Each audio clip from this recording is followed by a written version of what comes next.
Hi viewers welcome back to our channel బిహెన్హెచ్ agriculture channel. ఈరోజు మనం నిర్మల్, ఇచ్చోడ, ఆదిలాబాద్, భైంసా, బోత్, ఇన్కునూర్, ఉట్నూర్, ఇంద్రవెల్లి, జమ్మికుంట, కే సముద్రం, ఆదోని, ఖమ్మం, వరంగల్ మార్కెట్లోని పత్తి ధరలు తెలుసుకుందాం. సో రోజు రోజుకైతే కాస్త పత్తి ధరలు పెరుగుతున్న రైతులను గమనించుకోవాలి. సో దానికంటే ముందు మన ఛానల్ని కొత్తవారు పాతవాళ్ళు సబ్స్క్రైబ్ చేసుకోండి, పక్కన బెల్ ఐకాన్ ప్రెస్ చేయండి, వీడియో మాత్రం షేర్ చేయండి. Thank you. ముందుగా మనం నిర్మల్ వ్యవసాయ మార్కెట్లో కనిష్ట ధర వచ్చి 6,781 రూపాయలుగా పలికింది. గరిష్ట ధర వచ్చి 6,885 రూపాయలుగా పలికింది. ఇచ్చోడ మార్కెట్లో కనిష్ట ధర వచ్చి 6,920 రూపాయలుగా, గరిష్ట ధర వచ్చి 6,920 రూపాయలుగా పెరిగింది. ఆదిలాబాద్ మార్కెట్లో కనిష్ట ధర వచ్చి 5,380 రూపాయల నుంచి గరిష్ట ధర వచ్చేసి 6,950 రూపాయలుగా ఉన్నది. భైంసా మార్కెట్లో కనిష్ట ధర వచ్చి 6,300 నుంచి గరిష్ట ధర వచ్చి 6,955 రూపాయలుగా ఆగింది.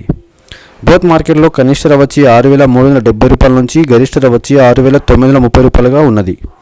ఇన్కునూర్ మార్కెట్లో కనిష్ట ధర వచ్చి 6,305 రూపాయలుగా అండ్ గరిష్ట ధర వచ్చి 6,705 రూపాయలుగా నమోదైంది. ఉట్నూర్, ఇంద్రవెల్లి వ్యవసాయ మార్కెట్లోని కనిష్ట ధర వచ్చి 6,550 రూపాయల నుంచి గరిష్ట ధర వచ్చి 6,880 రూపాయలుగా నమోదైంది.